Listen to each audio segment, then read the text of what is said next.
Assalamualaikum warahmatullahi wabarakatuh. Perkenalkan, nama saya Andika Andrew. NIM saya 1872050049 dari Prodi Pendidikan Ekonomi Fakultas Ilmu Pendidikan. Di sini saya akan memenuhi tugas UAS dari mata kuliah Manajemen Keuangan dengan dosen pengampu Bapak Karyadi.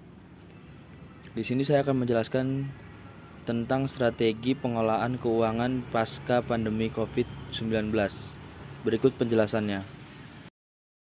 Yang pertama ada owner dan direktur ZEP Finance Prita H. Gozi membagikan 6 tips pengelolaan uang untuk menghadapi situasi ekonomi yang memburuk di masa akan datang kepada masyarakat, yaitu sebagai berikut. Yang pertama, evaluasi sumber penghasilan. Kebijakan work from home atau WFH yang saat ini dilakukan banyak perusahaan bisa saja berdampak pada pengurangan take home pay.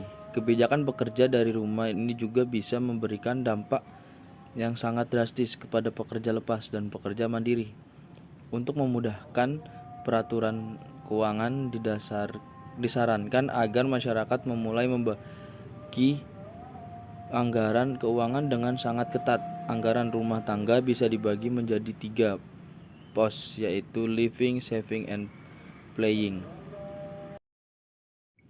Yang kedua, selanjutnya ada atur ulang budget rumah tangga.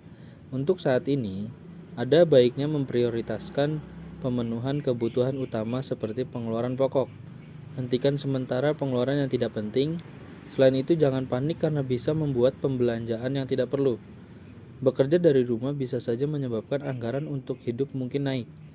Namun, pembekakan ini bisa ditutupi dengan mengambil jatah dari pos playing. Jika mau donasi, ikut gerakan traktir, dan lain-lain, harus dilakukan dengan menyesuaikan kemampuan finansial. Selanjutnya, yang ketiga, ada siapkan dana darurat. Dana darurat merupakan pos yang tidak boleh terlupakan. Disarankan agar masyarakat menghindari praktek spekulasi demi menghadapi keuntungan di masa depan. Saat kas tidak memadai, penyiapan dana darurat ini sangat penting dilakukan, terutama untuk orang yang punya banyak tanggungan dan berstatus non-karyawan. Simpan dana darurat pada tabungan terpisah. Jika dalam 3-6 bulan terakhir belum dilakukan, sangat penting untuk memiliki dana darurat yang cukup karena dapat memberi ketenangan pikiran yang sangat dibutuhkan di tengah situasi pandemi COVID-19. Selain itu, buat daftar kebutuhan seusai keperluan, sehingga hal-hal yang tidak perlu penting atau krusial dapat ditekan seminimal mungkin untuk dialokasikan pada dana darurat, setidaknya selama pandemi COVID-19. Nah, selanjutnya yang keempat ada jual saja. Mengumpulkan sebanyak mungkin uang kas untuk menambah dana darurat perlu dilakukan dengan memaksimalkan berbagai cara. Bahkan bila diperlukan, jual saja barang yang bersifat tersier dan jarang terpakai. Opsi gadai bisa dipertimbangkan dalam kondisi mendesak, sedangkan pinjaman dana tunai adalah yang terakhir. Yang kelima, cara aktivasi free.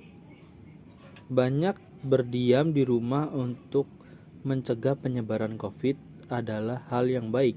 Untuk mengisi waktu selama masa krisis, upayakan mengisi aktivitas yang minim modal. Beberapa kegiatan yang bisa dipilih misalkan ikutan kelas live IG atau kuliah WhatsApp gratis. Kegiatan seperti ini biasanya hanya bermodal kuota, olahraga, dengerin podcast free, maskeran, atau baca buku. Sisa cash flow gunakan untuk investasi dan donasi.